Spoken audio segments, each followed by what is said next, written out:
السلام علیکم ورحمۃ اللہ۔ شیخ حفیظ صاحب، امید آپ خیریت سے ہوں گے، اللہ تعالیٰ آپ کو خوش رکھے۔ آپ کو شیخ صاحب، ایک سوال تھا جو ہمارے سعودی عرب کے علماء کرام ہیں، ان کے فتاوی جات کی روشنی میں ان کا ذرا جواب درکار ہے کہ پہلے اہل توحید کی 2 مساجد جو ہیں نا موجود ہیں، تو وہاں پہ نا عقیدے کے مطلب کام ہو رہا ہے، بچے پڑھ رہے ہیں، خطبہ جمعہ ہو رہا ہے، سلف کے مطابق وہاں پہ سارا کام ہو رہا ہے۔ تو کوئی شخص اسی مسجد کے ساتھ اگلی گلی میں ایک اور مسجد کی بنیاد رکھ دیتا ہے، اور پہلی جو مسجدیں ہیں ان میں بھی نمازی اتنے زیادہ نہیں ہیں، تو انہی دونوں مسجدوں کے کچھ نمازی ٹوٹ کے اس میں شامل ہو رہے ہیں، تو کیا ایسی مسجد بنانا شرعاً جائز ہے یا نہیں جائز؟ اس کے بارے میں رہنمائی درکار ہے، قرآن و سنت کی روشنی میں اس کا جواب درکار ہے کہ وہ مسجد جو ہے وہ بنانا کیسا ہے شرعی۔ دیکھیے، مسجد بنانا دوستو، بھائیوں اور بہنوں، اللہ کے رسول صلی اللہ علیہ وسلم کی حدیث ہے کہ من بنا للہ مسجدن بن اللہ لہ بیتن فی الجنہ، صحیح مسلم کی روایت ہے۔ آپ علیہ الصلوۃ والسلام ارشاد فرماتے ہیں کہ جو شخص اللہ کے لیے مسجد بناتا ہے، اللہ اس کے لیے جنت میں گھر بناتا ہے۔ اہل علم کا اس سلسلے میں اذا كان هناك مساجد کافیہ لأہل الحی فلا ينبغی، تو اہل علم کا موقف یہ ہے کہ جب اس محلے میں مسجدیں کافی ہیں اور جو پورے محلے کے لوگوں کو اکوموڈیٹ کر سکتی ہیں، تو پھر اس کی ضرورت نہیں تھی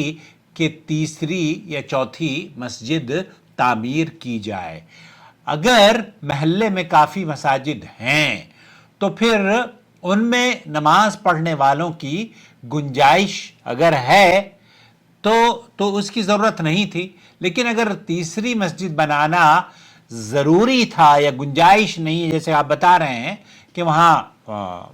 اتنی پبلک بھی نہیں ہے اور وہ محلے کے جو اغراض و مقاصد ہیں وہ اس کو پورا بھی کر رہی ہیں، تو یہاں یہ بات لگتی ہے کہ یہ فضول خرچی کی جا رہی ہے، اور ممکن ہے کہ ہو سکتا ہے وہاں کہ وہ تو بہرحال وہاں کے جو ذمہ داران ہیں وہی آپ کو بتا سکتے ہیں۔ مکہ مکرمہ میں ایک مرتبہ ایک محلے میں اسی طرح کا سلسلہ شروع ہوا تھا، اور مجھے اچھی طریقے سے یاد ہے، آج سے تقریباً 20-25 سال پہلے تو اہل علم نے اس پر خاصی سختی سے لوگوں کو منع کیا تھا، کیونکہ اللہ کے رسول صلی اللہ علیہ وسلم نے اسراف کو منع فرمایا ہے۔ شیخ صالح الفوزان یہ کہتے ہیں کہ عند الحاجہ لبناء مسجد جدیدہ اذا كانت الاماکن الاخرى لا، جب دوسری جگہوں پر یا دوسری مساجد کی ضرورت ہو اور یہ موجودہ محلے کی مساجد ہیں وہ ناکافی ہوں، اگر مسجدوں کی تعداد کم ہو اور لوگوں کو نماز کے لیے جگہ کی ضرورت ہو تو نئی مسجد بنانا جائز اور بعض اوقات ضروری ہوتی ہیں۔ اگر نئی مسجد گروہی اختلاف یا فرقہ واریت کی بنیاد پر بنائی جا رہی ہے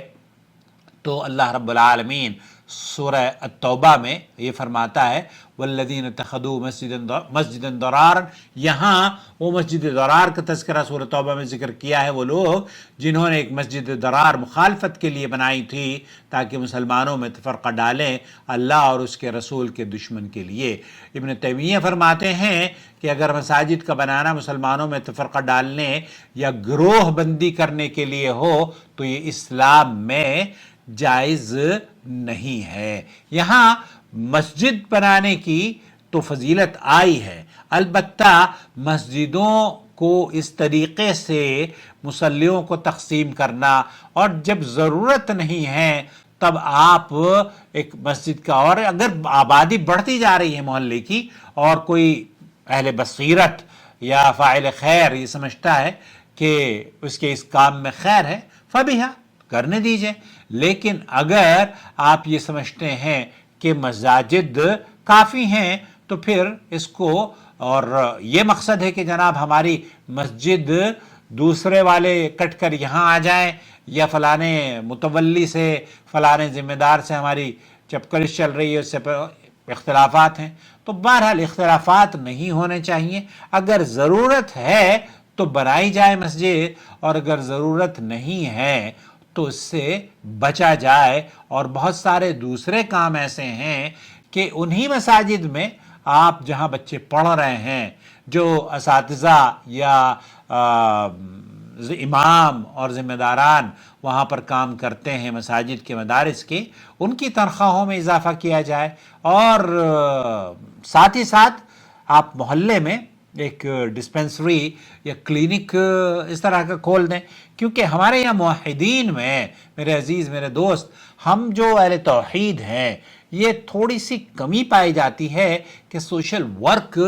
نہ ہونے کے برابر ہے ہمارے نزدیک. تو ہم یہ سمجھتے ہیں کہ بس سوشل ورک کرو ہی نہیں، حالانکہ سوشل ورک کی بہت اہمیت ہے. لوگوں کو پانی پلانا، لوگوں کو کھانا کھلانا، لوگوں کو علاج و معالجے کے لیے فری میں دوائیاں تقسیم کرنا. کرسچنز اور سکھ وغیرہ بڑے بھرپور کر رہے ہیں. تو ان سے مشورہ دیجئے کہ آپ یہ جو جگہ آپ نے خریدی ہے،